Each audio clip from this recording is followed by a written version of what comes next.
Mes prochains invités, on parle de tête rasée, on parle de Leucan, donc vous savez à peu près vers quoi ça s'oriente. Andréane Bérère, qui est chargée de projet. On dit au développement philanthropique, vous m'expliquerez ce que ça veut dire exactement. Certainement. Et Maxime Bernier, qui est un des co-présidents d'honneur pour ce défi Tête rasée 2018. L'autre co-président, c'est Maxime Letourneau, qui ne peut pas être avec nous, mais quand même, on va toujours bien parler de l'événement. C'est ça qui est important. Tout à fait. Mais d'abord, je vais commencer avec vous, Andréane. C'est quoi chargé de projet au développement philanthropique? Oui, ben moi, en fait, je m'occupe d'organiser des campagnes de financement. Excellent fun. Certainement. Vous avez une belle job, hein? Vraiment, Oui. oui. Donc, je m'occupe de plusieurs campagnes de financement à Leucan, dont celle du défi Tête rasée qui nous amène ici aujourd'hui. Et je chapeaute des comités organisateurs, des présidents d'honneur dans différentes régions qui s'impliquent pour Leucan. Donc, c'est le cas, par exemple, de Maxime ici à Montmagny. Donc, c'est moi vraiment qui supervise la campagne dans la région. Donc, c'est un petit peu ça mon rôle. Et je fais aussi d'autres activités de financement, mais en ce moment, c'est vraiment le défi Tête rasée là, qui nous occupe parce que c'est notre plus grande campagne de financement à Leucan. Ça fait combien de temps qu'on fait ça, le défi des têtes rasées? Ça fait quand même plusieurs années. Dans la région, ici, c'est la 9e année, si je ne me trompe pas. OK. Oui. Et est-ce qu'on commence à avoir de la difficulté à trouver des têtes à raser?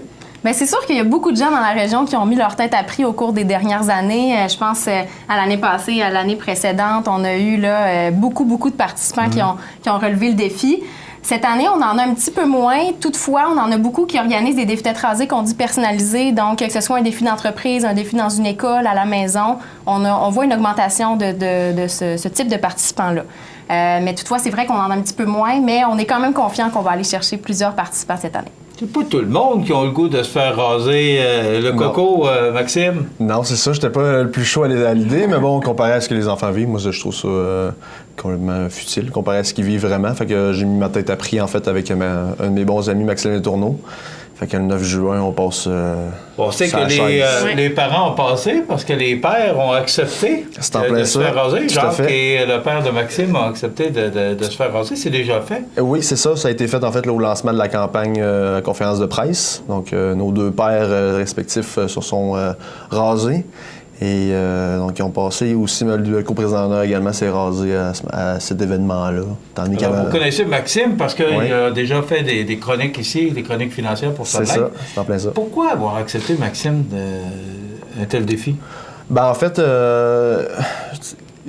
moi j'aime ça. J'étais assez impliqué dans la région, puis j'aime beaucoup les causes qui amènent du concret. Donc, avec Leucan, on voit beaucoup que c'est du concret, en fait, c'est Leucan. Donc, quand on donne, ça va vraiment à bonne place. Puis ça, moi, je trouve ça assez important.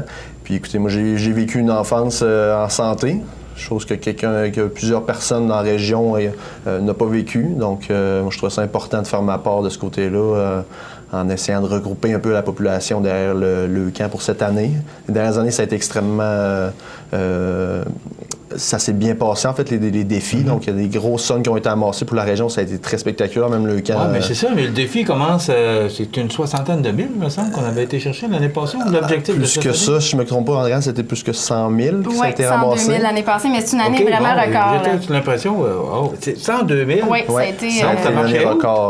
Oui, la marche est haute. C'est sûr que, bon, la marche est haute. On a mis un objectif que nous, on croyait raisonnable. Okay? On espère le dépasser. On a mis 65 000 de Bon, OK. C'est l'objectif que vous êtes... C'est ça. C'est l'objectif qu'on espère ramasser d'ici le 9 juin. On est quand même en bonne progression. On a fait un bon bout de chemin, puis on est bien satisfait, puis on est confiant d'atteindre la montagne, même peut-être le dépasser.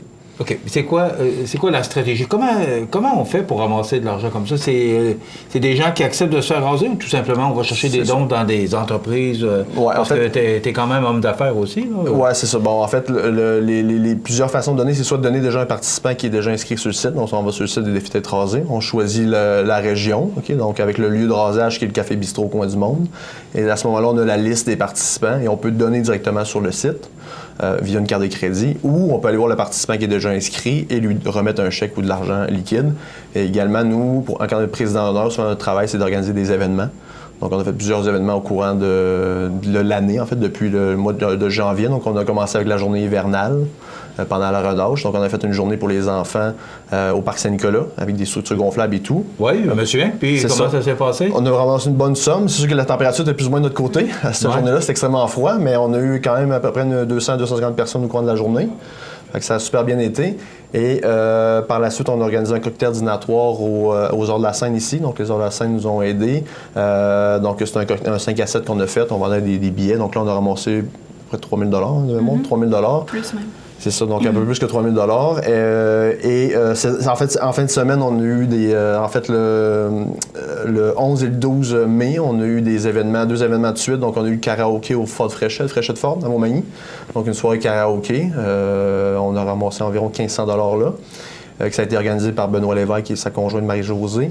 Benoît qui a déjà été l'année passée, c'est ça. C'est l'année passée, ouais. C'est ça. En fait, ce que moi j'ai trouvé ça le fun aussi avec les gars, quand on rentre dans le camp, c'est difficile un peu de sortir. C'est comme une grande famille. Fait que tous les anciens présidents d'honneur nous aident aussi. Donc Fred Ouellet, Fred Jean, etc.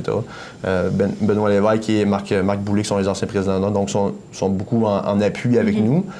Et en fait, samedi le 12, on a eu une claire de lune aux quilles. Donc, comme dans le temps. Donc, de 9 à 11 heures, on a eu toutes les allées de quilles qui ont été vendues. Donc, ça a été organisé par Marc-Antoine Leblond de Pneus André Ouellette. Donc, à ce moment-là. Qui est participant d'ailleurs pour le 9 juin. Donc, un gros participant, si on peut dire.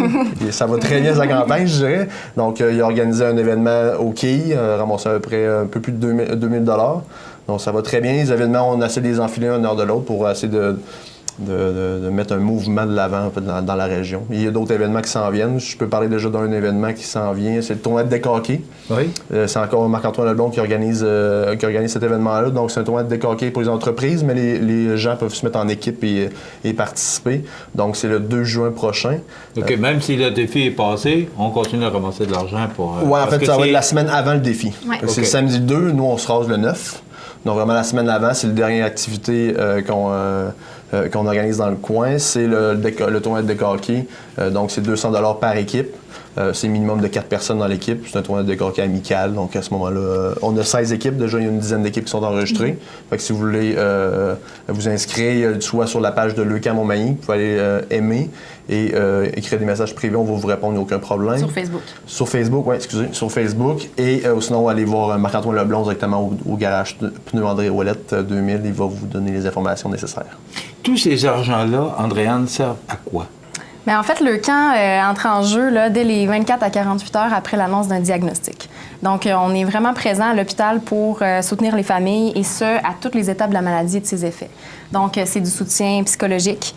C'est de l'animation en salle de jeu aussi. Donc, quand les familles viennent pour des traitements en clinique externe ou quand ils sont hospitalisés, on a une éducatrice spécialisée qui est là et qui s'occupe d'organiser des activités pour que ça soit un peu moins pénible d'être à l'hôpital et ça donne un petit peu de répit aux parents qui peuvent en profiter pour parler avec les spécialistes, par exemple. C'est aussi du soutien financier. Quand un enfant a un diagnostic de cancer, ça chamboule toute la famille. Souvent, il y a un des deux parents qui doit arrêter de travailler. Donc, vous comprendrez que c'est un petit peu plus difficile d'y arriver dans ce temps-là. Donc, le camp offre des bourses mensuelles à chaque famille membre qui a un diagnostic et des bourses également qui sont spécialisées selon l'éloignement également. On pense à une famille, par exemple, la Gaspésie, qui a un traitement et qui doit venir à Québec. Bon, on pense à des coûts, par exemple, de transport. Des coûts pour l'hébergement également. C'est aussi des activités socio-récréatives. Donc, le camp est là pour briser l'isolement des familles. Quand elles vivent ces réalités-là, souvent, elles ont tendance à s'isoler parce que, bon, la condition de santé des enfants est assez précaire. Ils sont fragiles. Ils ont un système immunitaire qui est assez bas. Donc, le camp est là pour organiser des activités en toute sécurité, des activités qui leur permettent, en effet, de passer des moments ensemble et de discuter avec des gens qui vivent la même réalité qu'eux. Donc, je vous donne des exemples comme ça. On a une fête de Noël, on a une expédition pour adolescents également l'été, un répit pour tous les nouveaux diagnostics à l'automne, une cabane à sucre, plein d'activités comme ça pendant l'année. C'est également aussi un service de massothérapie à l'hôpital et à domicile également avec notre équipe de massothérapeutes qui est un petit peu partout sur le territoire. Donc oui, ça permet... Oui, c'est mentionner parce que c'était ma prochaine question. Vous êtes à Québec, mais oui. Les argents, on vient les chercher à Montmagny, donc s'il y a des gens qui ont besoin à Montmagny... Oui, mais en fait, nous, on soutient toutes les familles qui sont atteintes d'un diagnostic. Et vous avez de nombreuses demandes, pas les demandes qui demandent? À chaque fois qu'il y a un diagnostic, chaque famille est accueillie dans la famille de Leucan. Donc, les familles sont membres à vie de Leucan. Et en effet, on a des familles de la région, ici à Montmagny, qui ont un diagnostic. Et ces familles-là, on les soutient autant qu'on soutient les familles de Québec. Donc, vous voyez l'importance de ce défi des têtes rasées. C'est un peu amusant. Mais d'un autre côté, ce qui est important, c'est un peu significatif aussi. Parce que c'est pas... Ce que ça nous rappelle, c'est pas amusant. Parce que... mais on s'amuse à le faire, mais dans le fond, le geste est très important. Par rapport, quand on dit tête rasée, ben, on sait qu'habituellement, ce sont des gens qui ont été malades et qui ont été obligés de se faire raser. Exactement. Alors, c'est ça, je pense. Dans la région. On appelle ça le défi tête rasée. Exactement. Puis dans la région, on a d'ailleurs une jeune porte-parole qui s'appelle Calista Fleury, qui est atteinte de cancer aussi. Puis on travaille pour elle aussi, et toutes les jeunes, là, justement, de la région qui ont dû passer par là, et leurs familles aussi. Puis ça reste que le camp, c'est la recherche clinique aussi. C'est beaucoup d'espoir. Donc, on est le principal bailleur de fonds de la recherche clinique, et c'est ce qui fait en sorte qu'à chaque année, le taux de survie augmente et qu'on est passé en 20 ans de 15 à 82 %. Donc, énormément d'espoir pour les familles d'ici, c'est certain. Tous nos vœux de succès, Maxime. On va suivre ça de très près. Puis on va suivre aussi, on va essayer de te voir ou t'inviter à la télévision pour montrer ma coupe. Oui, la belle coupe. Félicitations, Maxime Bernier et Maxime Letourneau, les deux coprésidents pour ce défi de tête rasée 2018. La date, c'est le 9 juin. Le 9 juin, c'est au Coin du Monde. Au Coin du Monde, on fait ça au Café Bistrot Coin du Monde. Tout à fait. Alors, on va surveiller. Puis de toute façon, il y a un communiqué de presse qui va être émis pour... Certainement. Tout à fait. Alors, bravo. Merci beaucoup. Maxime, pour cette belle explication. Merci. Andréane, merci beaucoup d'être venu nous voir. Merci pour l'accueil. Au courant de ce qui se passe. Certainement. Parfait. Merci. Voilà, ben, ça complète Défi tête rasée. C'est le 9 juin prochain. Nos invités, Andréane Bérère, qui est chargée de projet, et Maxime Bernier, coprésident d'honneur pour cette édition 2018. On s'arrête.